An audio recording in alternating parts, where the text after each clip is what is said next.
masu maganin cutar yoyo ceto bismillah rabbana zan farawa ce kowat masu maganin cutar yoyo ce arrahman rabbana zan farawa ce kowat masu maganin cutar yoyo fara da karatu An obstetric fistula, also known as vesicovaginal fistula. It is a hole between the vagina and the bladder, or the vagina and the rectum, whereby feces or urine comes into the vaginal opening. And it could be caused by obstructed unrelieved labor.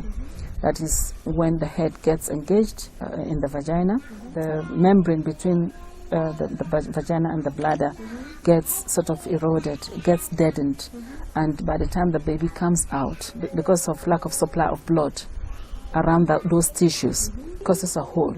Through that hole, the leaking is continuous, unless an intervention or sort of surgical repair happens.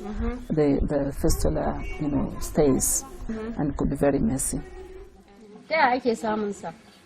Da wasu kuma fa? Ana samun shi ta hanyoyi da yawa. To, gaya mana ji hanyoyi.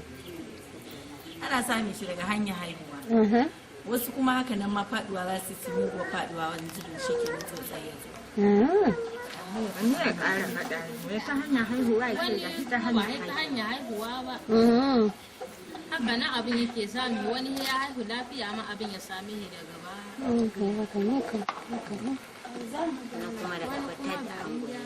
To, gyara?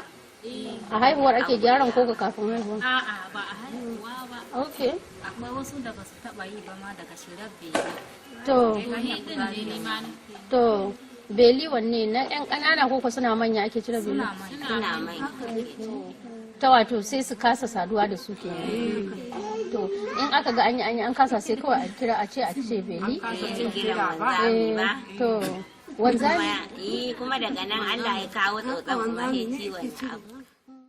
Basically, you find that a young lady or an old lady, when you ask for the history, you find that it's through delivery that she got the VVF.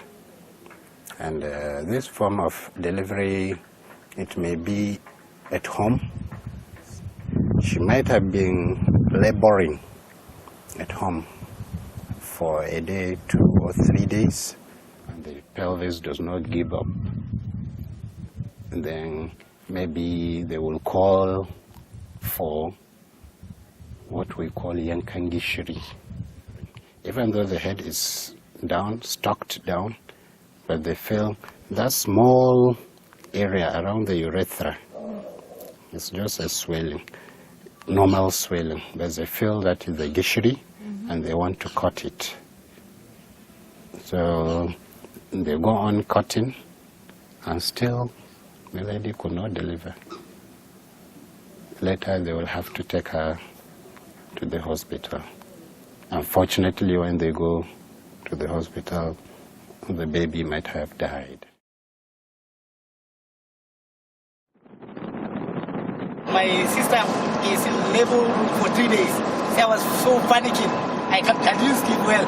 In the early hours of the Sunday, I just rushed to the house. I found out she has delivered.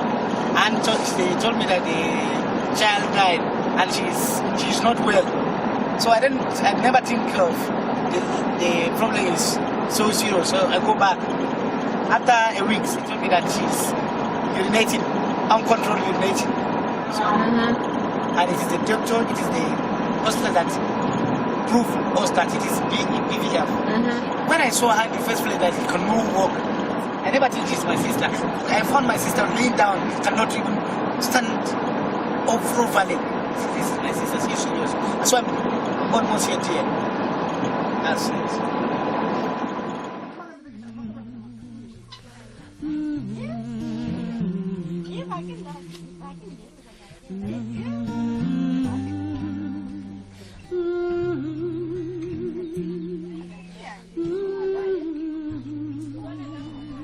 Cutar naƙuda dai da ta sauka sai ta koma kan kafa. Bayan na haihu kwana 3 ban yi fitsari ba. Kuma hine in an ɗaga ni sai ya dinga zuba haka nan. Daga can aka ɗauke ni, aka kai ni can. Da wannan su biyu suka ɗauke ni, suka tafi da ni, suka riƙe ni, aka kai ni can. Mota muka. Da farko mota babur. Ya tafiyar kin sha wahala a kan babur? Lokacin da muka dawo sai dai gurin wannan raunin shi ne yake min ciwo.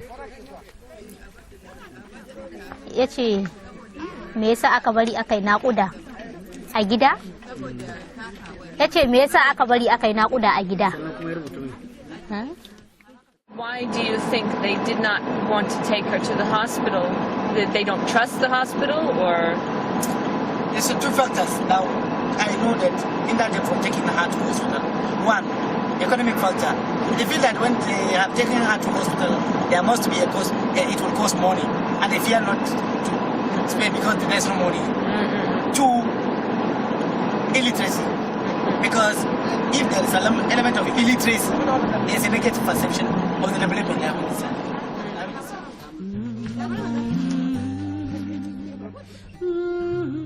You find that among the factors, there is the attitude of not delivering, or rather not seeking medical assistance when needed. So a young lady maybe in her first labor, she will be at home, maybe under the influence of the family, especially the women folk, because the men do not really get involved in the decision on where or how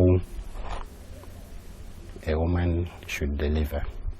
So in that case, the lady is not assessed physically to find whether she is fit for vaginal delivery or not. It's just a trial. Maza ba su da hankali, maza ba su da lura. Wuya in ta samu, a ebe ka yara ba kai ka gaban baba. Su ebe ka ridi su kai ka gaban yinna. Diyata lalace ga diyata balbalce. Auro mai lafiya a sata da kina. Abu ya same shi ko sai ka ci to inda ni ya sama to da ya zan ji kafin ma ka je asibitin da ya zan ji to ni ya sama to kin gane irin kamar suna so su ji yanda kuka ji lokacin da abin mutum da ya fara gani ya farka ya ganshi da wannan larura ya mutum ya ji kin san in mutum ba kai bane ba za ka taba sanin yadda za ka ji ba sai wanda ya ji ya gaya ma to kuma yanzu ga ku ga mu kuma shi muke so mu ji ya kuka ji lokacin any one of you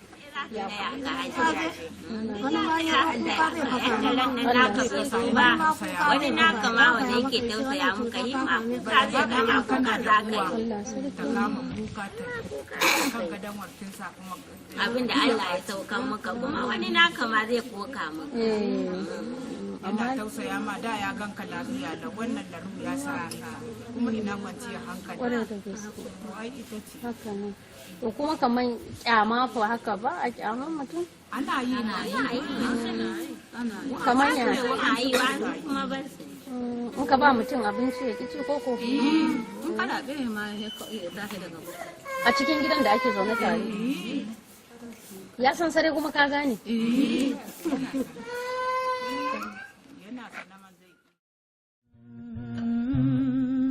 To ba na jin daɗi gaskiya idan na tuna hakuka nake.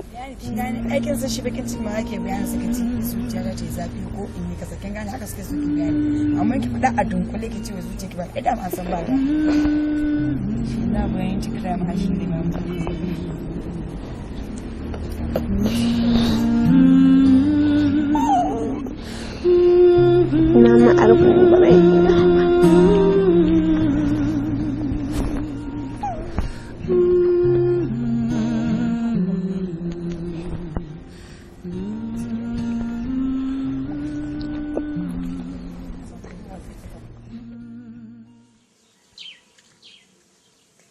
daga garin mu a babu amalan kika kawo ni ya kai tafiyar daga Ashura kuke zaune ne ko gidan makera daga nan ka kai ni kafa Hausa daga Ashura ne.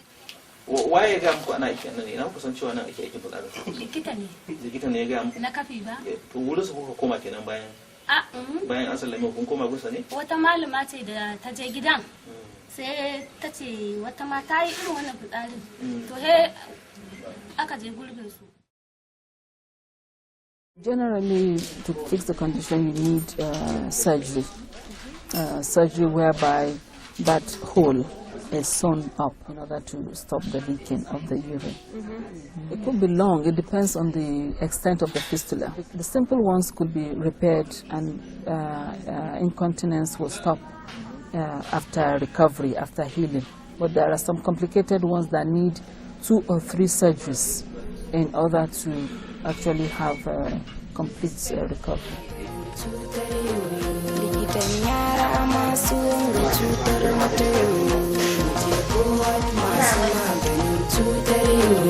Nasarar na 'yan yara kamfani baban yara masu maganin cutar yoyo yana ɗinka kusassaru yana ɗinkin baki masu maganin cutar yoyo yana ɗinke mata masu ciwon gana yoyo masu maganin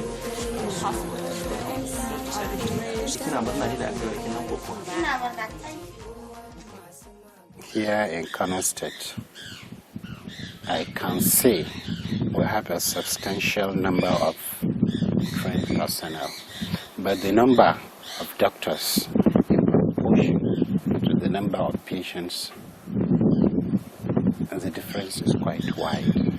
When I was a house officer, we used to be 2 of us on duty from morning to the next morning. So in that situation, at least there is no much pressure on the doctors. But now, you find only 1 house officer. And a house officer is quite not experienced. And maybe he will be the only person throughout these 24 hours.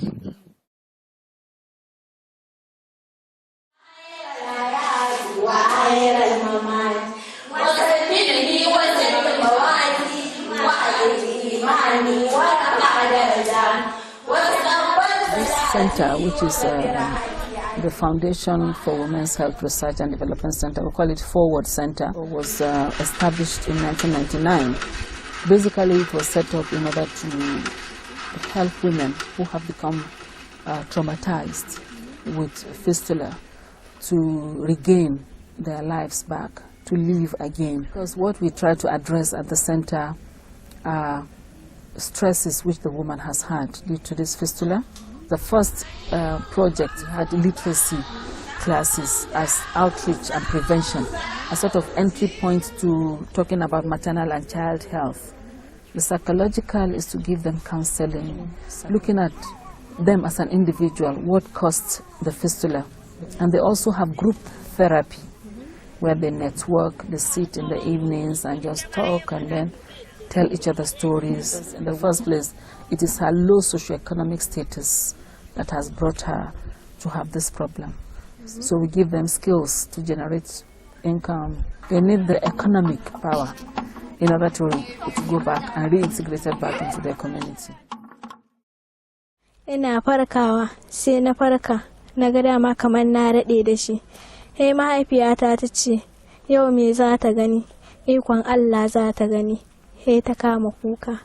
Sai na ce ki daina kuka, ikon Allah ne. Allah riga ya kadarto haka za ta same ni.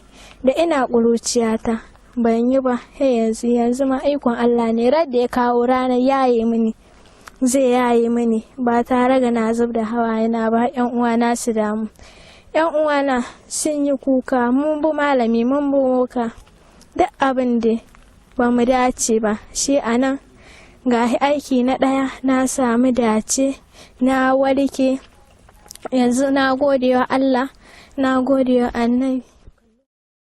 Tun da ciwon ya same ni bana shekara 5 da na ga dai kuma ya yarda ni da na gama wanka ta yi wayo kuma he muka ribu da muka ribu he wani ya ce shi yana so da haka ma sai aka yi auren bara aka mun aure da aka mun aure kuma muka je kudu muka dawo da muka ji labarin nan kuma sai ya kawo ni.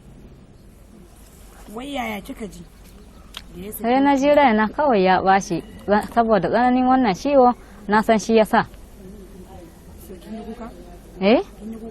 Ban yi ba kuka haƙuri ne kawai kuma da aka mun ma mu hudu ne amma tun da na je gidan nan har yau kishiyoyi na ba wace ta nuna min wani abu abun shi yi nake kuma shi suke har yau ba su nuna min ba wani abu mijina ma bai nuna min ba. Wannan din na yanzu ba ina munna in Allah ya sa na warke. How long do they stay here on average? What's the... About 10 months in a year. Yeah, about 10 months. Yeah, there is an exit interview for them. You know that when you go back, your status has changed. You are now empowered. In the villages, there are schools, there are centers, health centers that you can help to share your knowledge. You can see the difference from when they come and when they leave. They're really empowered. Wanda kika je ka sanar ki samu aikin nan ba. Wanda kuma baki samu nan ba fa ya zaki ji? Ya zan ji yan jira na ya baci. In baki samu gyara ba a can nan ma baki samu wanda zaki ji an yi gyara ba. To. Ya zaki kula da ya zaki da tsari. Ya zan yi da shi? To sai in haƙuri in ba magani ya zan yi. In this center we could accommodate 50 women, but we have to limit it to about 20 because we don't have the funding. We can prevent it with nutrition education, with maternal and child health promotion, raising awareness in the community for both men and women, and actually having some sort of outreach services. One of the problems we have is the transportation of women coming and the access to maternal health services. So what I think would be best is for us to be able to carry ourselves there, because 90% of the women, even when they come for antenatal in town, at our centers or any health center, they will still deliver their children at home. Da na zo da na warke, Allah Ubangiji ya ƙara mana lafiya. ‘Yan uwana ma, waɗanda ba su samu aiki ba, Allah ya kawo musu likita ya yi musu.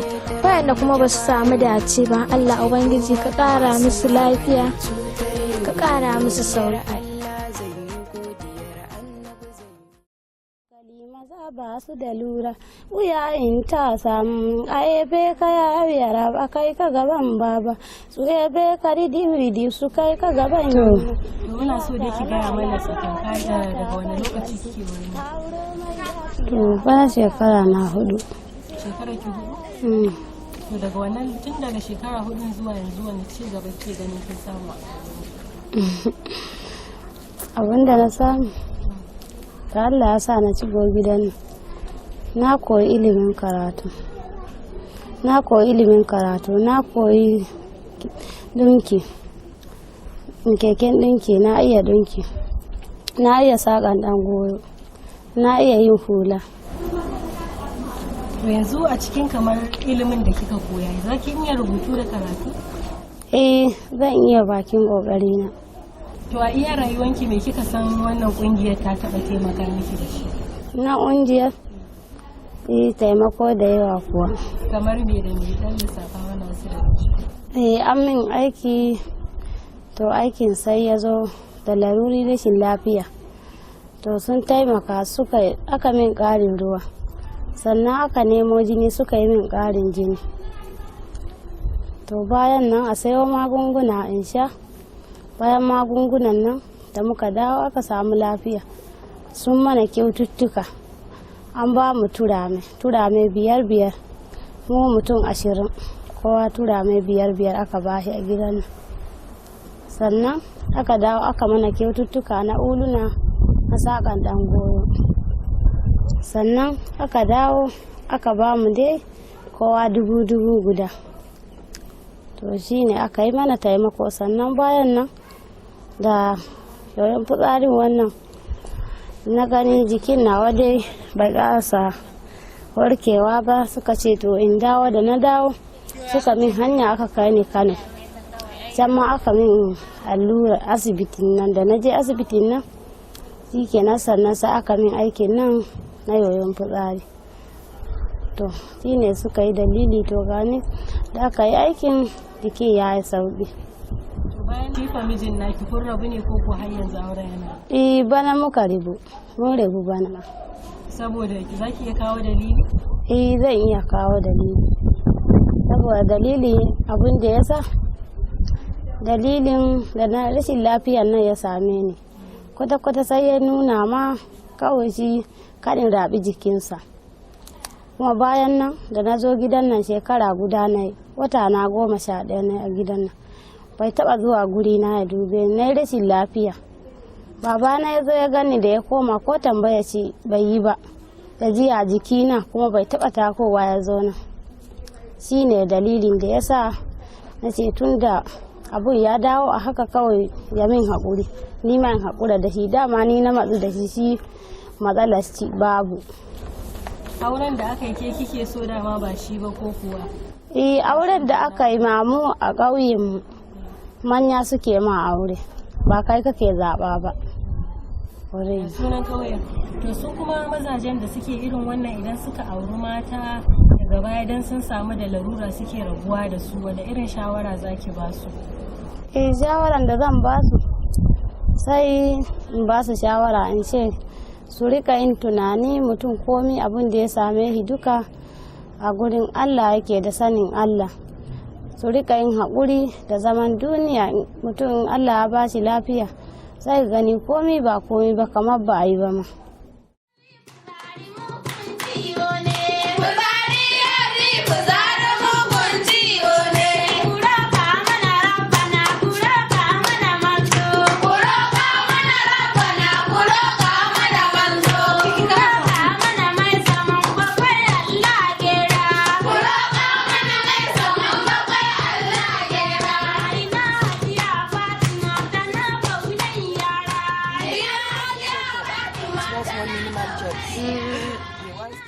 Yaushe kika dawo nan gari? Yau wata 5. Nan gidan mijinki ne? A'a, gidan iyayena ne. No. Wai ba ki tuna yanda aka kai ki asibiti, aka kai ki VVF Center da yanzu wani bambanci ne kika gani, me kika ga kowar suka yi miki? Sun mana abu na kirki wallahi, na ji daɗi. Me kika koya a can? Sana'o'i. Da me? Man shafa, ɗan goyo, ɗinki, karatu. Kina amfani da wannan abubuwan da kika koya a can? Ina amfani da su. Kina sauran abubuwa? Ina yi. Wai me kike son ki karanta? Kina karatu wani me kike kike karanta? Qur'ani. Me kike fata nan gaba ya same ki? Me kike fata me yin burin ki nan gaba? Na sana'a ko kuma? Na sana'a, na rayuwa. Samun lafiya. Kin samu lafiyar ki ai ki yi aure. Ina da mijina ma ina ba komai hakan nan dai yau dai haka dai da ake cewa hiru har yanzu bai da ba za a aika masa yanzu. Ba yana aiki ne ba, baya aiki kaman aikin rani? Bai tafi aikin rani ba? Yana yi ba sosai ba. You can see the difference from when they come and when they leave. They're really empowered. What changes have you seen in your sister Binta? You can even read the changes through my face, because if you can remember when you meet me in the first place, my face is not like that. I'm not so happy like today. So there's a lot of changes, because I can remember last year August. I'm very, very worried about the conditions of my sister Binta. Due to that BBF, the food dropout cannot even allow her to walk. Therefore, I did very wonderful job to her, and now the condition is in progress. Binta can not even walk, she can run. She can run, yes. So, and the leaking is much less improvement. Yanzu kamar kika warke Allah ya baki sauki kika bar nan kike tunanin zaki a rayuwa. A rayuwata ina so ilimin nan da na samu a nan gurin, ina so idan na je can Allah ya sa wannan ilimi da na samu in daɗa ci gaba da shi. Wannan sana'a kuma ina misalin kamar wannan ɗinki da na iya, idan na je gida in Allah ya taimake ni ya bani lafiya wannan ɗinki ma ina iya yi in na je gida. Ɗaya da ban miki ba shi har yanzu kina tare da mai gidanki ne ko kuma rabu? A'a ina tare da mai gidana. Yana zuwa nan yana ganin ki? Yana zuwa. Wannan yaron da yaron na ke da shi da tare da mai gidan kuka haife shi? A'a, shi wannan mai gida fita na yi, shi wannan haihuwa da na yi a gidan wannan mai gida na ita ce na fara yi a hannunsa. Wannan yana da rai ko yar ko kuwa? A'a, ɗa ne kuma ya mutu. Nasara na 'yan yara. Shawarar da zan ba su zan ce mazan da Allah ya sa matansu ya ɗora musu wannan laruri su yi tawakali ga Allah lokacin da suka auri matan nan nasu aida lafiya lau suka aure su, kuma dan larura ta samu mataka in ka yi tunani ka yi tawakali ga Allah ba ka ta ba, saboda ita ma wannan cuta da Allah ya ɗora mata ba fasaye te ba, ubangiji ne ya ɗora mata. A haka kai ma Allah zai jarrabe ka ka iya riƙe ta da wannan abu da Allah ya ɗora mata. Ka yi haƙuri da wannan cuta da Allah ya ɗora mata, da haka har Allah ya bata lafiya. Before the incident of my sister Binta, actually, including me myself, I never knew about something like BBF. Before meeting the forward, according to the traditions, we believe that there's some evil spirit that caused this urine to come down non-stop. So we have to go to herbalists, traditional healing, drink that, to sacrifice, offer sacrifice, this and that. No improvement. Some will stay with 20 years with BBF. Nothing to cure BBF, only surgery. And we have seen it in reality. It has happened on Binta, and Binta stand as a sample, as an example. Yes. Idan na tuna baba ko tuwo ma ban nasi, da in na tuna inna ko fura ma ban nasi, magobsi da magobsiya abun daga Allah ne, magobsin mai saniya ba zai rasa nono ba, magobsin mai ragumi ba zai rasa balama ba, magobsin mai godiya ba zai rasa sirdi ba, da in na yi tunaniya gida muka dosa, anan muka zauna ba guri na zama ne ba. Ni ma na ji daɗi. Kuma tana murnan gani ku sosai. Ni ma ina murna da zuwa. Abin da aka koya miki a senta yanzu kina aiki da su ne kamar sana'an da suka koya miki? Ina aiki da su. Kamar me? Man shafawa dai da ke munan ba kayan aiki. Shine dai dole he mun koma wurin ku. Yanzu sana'a ta taliya ne. We have seen today just how far it is from Dambata or even from the main road. Yes. How did she go to Dambata? Wai mun gani da muna zuwa mun ga nisan Dambata zuwa nan. Ya aka yi suka san batun Dambata har kika je? Da mota. Da mota daga ta dauke ki anan?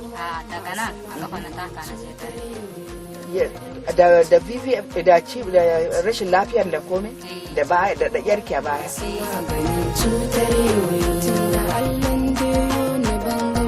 An ce za a sake miki za ki je? Kuma ina da miji. Ina nan da in Allah ya yarda an samu yadda ake so dai a samu lafiya. Tsari kwala uwar ka ta amana ta. Je kowat masu maganin cutar yoyo. Karabani da sankin na kara. Da muna fatan samu lafiyan ko? Allah sa.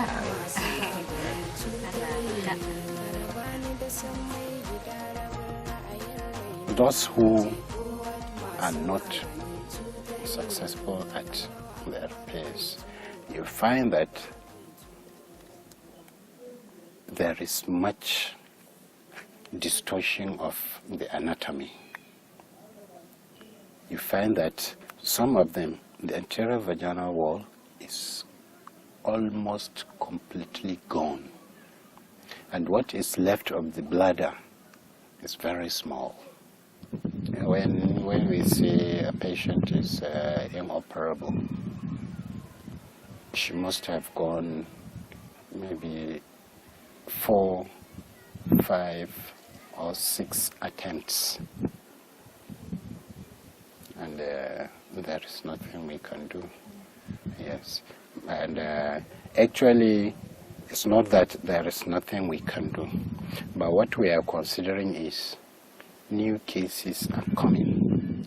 We do the new ones, which we are sure of the success, and then we come to the old ones. We still attempt on them. You find that about 90% of them are completely continent of their urine, and they can go home, only that with some advice.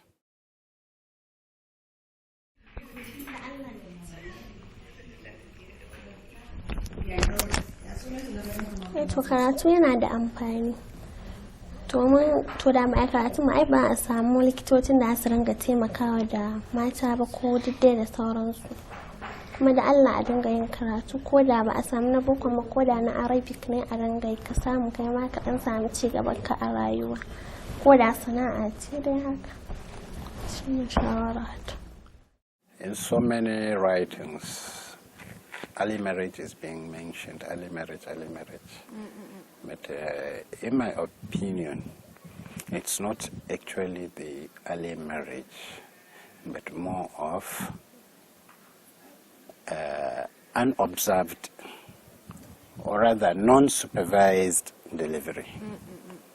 If a girl can get married at 9 and get pregnant at 10, start delivering, if there is a very good obstetric care, she will never develop BVF. The government of Nigeria should look at issues of women in a holistic way, improve the nutrition of the women, be proactive, set up a nutrition center to feed women and children, either they're pregnant or not. We don't wait until there are, problems like famine to stop the problem before it starts. Because most of the women that go to the hospital to deliver are those who never attended antenatal. There was no prevention. They never had any nutrition program in their communities. They didn't have any education. So this is something that should be addressed by the rural development programs, by the Ministry of Women Affairs, Ministry of Agriculture, Ministry of Economic Development, Water. So it's a whole thing, and it's a vicious circle. So these women should be caught before they get into this problem. Delivering a baby is a natural thing. It's not a disease at all.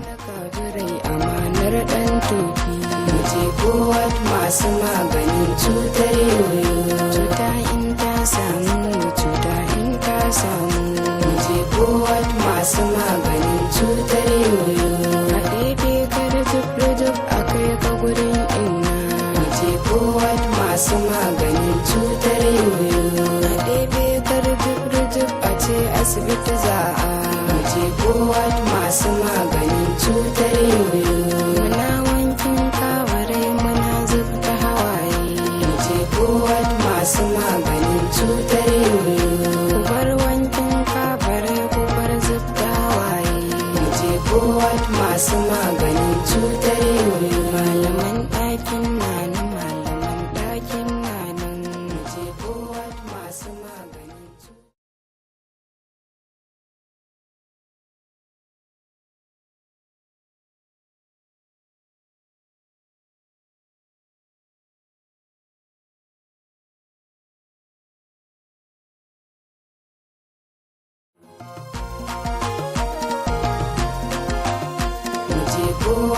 masu maganin cutar yoyo ceto bismillah rabbana zan farawa ce kowat masu maganin cutar yoyo ce arrahman rabbana zan farawa ce kowat masu maganin cutar yoyo fara da karatu